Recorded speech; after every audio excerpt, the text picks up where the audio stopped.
Les investisseurs se demandent souvent où placer leur argent au cours des différents cycles économiques. Choisir le bon investissement peut s'avérer difficile lorsqu'il y a tant d'opinions sur ce que l'avenir peut réserver. Certains suggèrent d'acheter de l'or, des obligations, ou simplement de conserver des liquidités, sous le prétexte qu'il est plus prudent de ne pas investir du tout, car l'économie est imprévisible.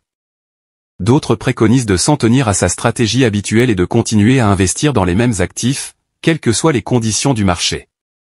Bien que les fluctuations du marché soient inévitables et qu'il soit impossible de prédire les tendances futures, certains investissements ont toujours fait preuve d'une rentabilité à long terme.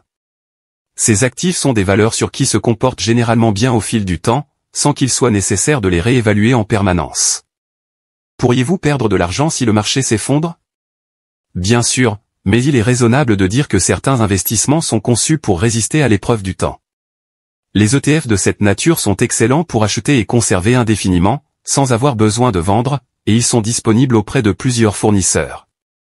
Ne manquez pas de regarder jusqu'à la fin pour découvrir le type de fonds que Dave Ramsey recommande aux investisseurs. Bonjour à tous, et bienvenue sur le Titan Cuirassé, une chaîne où vous pouvez apprendre sur l'investissement, les finances personnelles, la gestion de l'argent, la psychologie, et sur beaucoup d'autres sujets d'éducation financière, parce que les écoles ne vont pas le faire à votre place. Si l'un de ces sujets vous intéresse, ou si vous voulez apprendre à mieux gérer votre argent, et à jouir d'une plus grande liberté financière, n'hésitez pas à vous abonner, à me laisser un like, et à activer la cloche des notifications pour être averti chaque fois que je publierai une nouvelle vidéo. Sans plus tarder, plongeons dans le vif du sujet. 1. Le S&P 500.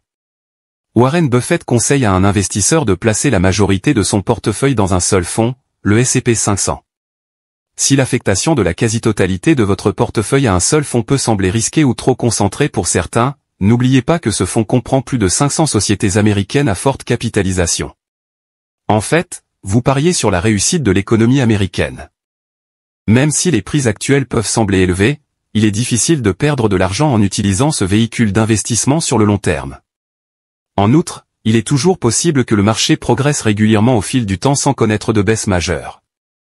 Le rendement en dividende de ce fonds est à lui seul comparable à celui d'un compte d'épargne, puisqu'il se situe actuellement autour de 2%, alors même que le marché est proche de son plus haut niveau historique.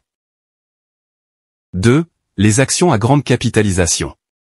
La raison pour laquelle l'indice S&P 500 est un excellent investissement réside dans les critères stricts auxquels ces titres doivent répondre. Pour en faire partie, une entreprise doit être basée aux États-Unis, être considérée comme une société à grande capitalisation avec une valorisation d'au moins 5,3 milliards de dollars, avoir enregistré des résultats positifs au cours des 4 derniers trimestres, et se négocier à un prix raisonnable. Ces critères servent à protéger les investisseurs. Les grandes entreprises de premier ordre sont réputées pour leur stabilité, tendent à enregistrer de bons résultats même en période de ralentissement économique, et versent régulièrement des dividendes. Il y a de fortes chances que vous utilisiez fréquemment des produits ou des services de plusieurs de ces sociétés, car elles sont omniprésentes dans la vie quotidienne. Alphabet, Johnson & Johnson, Microsoft, Apple, et d'autres figurent parmi les plus gros titres de ces sociétés. Le fonds VO de Vanguard est une option populaire à faible coût dans cet espace, bien que de nombreux fonds similaires soient disponibles auprès d'autres fournisseurs. 3. Les actions à petite capitalisation. Choisir d'investir dans l'ensemble du marché boursier ou dans un large éventail de sociétés, est une autre stratégie fiable qui permet de détenir des titres à long terme, sans avoir à les vendre. Le Total Stock Market ETF VTI de Vanguard est l'une de ces options. Il contient plus de 3600 sociétés américaines de différentes tailles. Contrairement aux fonds axés uniquement sur des actions de grande taille, matures et stables, cet ETF inclut des sociétés plus petites que vous ne connaissez peut-être pas, ce qui offre davantage d'opportunités de croissance. Les titres de petite capitalisation peuvent constituer un complément intéressant par rapport aux fonds qui investissent principalement dans des grandes entreprises de taille similaire. Il n'en reste pas moins que bon nombre des principales positions du VTI se recoupent avec d'autres fonds, avec des noms tels que Microsoft, Amazon, Berkshire Hathaway, et Procter & Gamble. Le rendement du dividende est d'environ 2%, soit un taux de rendement comparable à celui du S&P 500. Toutefois, la diversification accrue est la principale raison d'envisager d'inclure ce fonds dans votre portefeuille. 4. L'immobilier. L'immobilier est un excellent investissement pour de nombreuses raisons.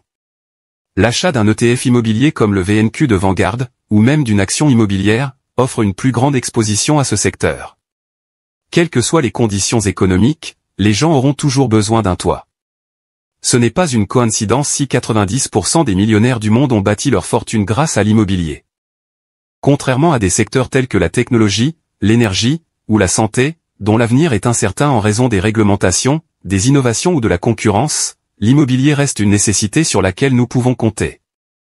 Les fonds immobiliers ne se concentrent pas uniquement sur les maisons, ils comprennent également des investissements dans des appartements, des hôpitaux, des hôtels, des installations de stockage, des prêts immobiliers, et presque tous les types de biens. Cette demande constante de biens immobiliers garantit la stabilité, associée aux dividendes élevés qu'offrent les fonds d'investissement immobilier. Les investisseurs ont tendance à se tourner vers les actions à haut rendement de ce type, en particulier en période d'incertitude économique. 5. Les produits de consommation courante. Le rendement des dividendes d'un fonds de placement immobilier dépasse souvent 3%, celui de Vanguard avoisinant les 3,5%. Bien qu'il ne soit pas recommandé de consacrer l'intégralité de votre portefeuille à l'immobilier, l'ajout d'une position peut compléter efficacement vos investissements. Une autre option fiable est le fonds de consommation de base, qui est voué à rester rentable indéfiniment. Ces actions représentent des entreprises non discrétionnaires produisant des biens essentiels. Imaginez que vous déteniez des actions de diverses entreprises qui fabriquent des aliments, des boissons, des détergents à lessive, des vêtements, et d'autres produits de première nécessité. Ces entreprises génèrent des revenus de manière constante, quelles que soient les conditions économiques, et certaines d'entre elles prospèrent même en période difficile. Par exemple, Walmart enregistre souvent de bons résultats, car les consommateurs cherchent à économiser de l'argent en faisant leurs achats chez elles, plutôt que chez des détaillants plus chers. En outre, les sociétés de tabac et d'alcool sont incluses dans cette catégorie. Bien que les opinions sur leur avenir varient, leurs ventes ont tendance à augmenter en période difficile. Si elles perdaient en popularité, elles seraient probablement remplacées par d'autres entreprises pertinentes dans des fonds importants. Procter & Gamble, Coca-Cola, Constellation Brands, et Walgreens sont des exemples de ces entreprises. Vous pouvez acheter le VDC de Vanguard à bas prix, ou explorer un fonds similaire d'un autre fournisseur. 6. Les actions de croissance. Un fonds de croissance S&P 500 est idéal pour les jeunes investisseurs qui disposent de plus de temps avant d'avoir besoin d'accéder à leur portefeuille. Les actions de croissance sont généralement plus volatiles, ce qui signifie qu'elles ont tendance à sous-performer lorsque les marchés sont faibles. Cependant, elles croissent et s'apprécient plus rapidement que les actions à revenus fixes, qui peuvent déjà avoir atteint un plateau. Lorsque le marché boursier est proche de ses sommets, il peut sembler plus risqué d'investir massivement dans de nouvelles valeurs de croissance, que d'opter pour des valeurs de rendement. Pourtant, pour les jeunes investisseurs qui n'auront pas besoin de cet argent avant des années, les rendements potentiels peuvent être nettement plus élevés. Le rendement en dividende du fonds de croissance S&P 500 est relativement faible, à environ 1%. Cela s'explique par le fait que ces sociétés à croissance rapide sont moins enclines à distribuer leurs bénéfices sous forme de dividendes, choisissant plutôt de réinvestir leurs profits pour alimenter leur croissance. Néanmoins, vous recevrez des paiements réguliers pendant que votre investissement s'apprécie. Bien que les actions de croissance soient plus incertaines, chaque titre du fonds répond aux normes strictes de taille et de rentabilité du S&P 500. Les fonds de croissance sont également fortement recommandés par Dave Ramsey, qui estime qu'un rendement annuel de 12% est tout à fait réalisable. Connu pour son approche conservatrice de l'investissement, il préconise par exemple de payer au comptant les immeubles locatifs. Ramsey est d'avis que les fonds de croissance sont dignes d'intérêt. En période de ralentissement du marché, la meilleure solution consiste à continuer à investir le même montant au fil du temps. Cette stratégie élimine les émotions de l'équation, et vous permet de tirer parti de la baisse des prix des actifs. Vendre pendant un effondrement du marché peut s'avérer désastreux, comme l'ont démontré les investisseurs pendant la grande récession, dont beaucoup ont perdu environ la moitié de leur portefeuille. Ces mêmes investisseurs ont évité le marché boursier pendant des années, avant de recommencer à acheter après que l'essentiel de la reprise ait eu lieu. En revanche, ceux qui sont restés fidèles à leurs investissements pendant cette période ont bénéficié de gains considérables. Il est essentiel d'investir dans une optique à long terme, car s'inquiéter des perspectives économiques à court terme est souvent contre-productif. Au lieu de cela, concentrez-vous sur l'achat d'investissements solides comme ceux-ci, qui offrent diversification et stabilité. Ils ont historiquement bien performé, et devraient continuer à le faire pendant de nombreuses années.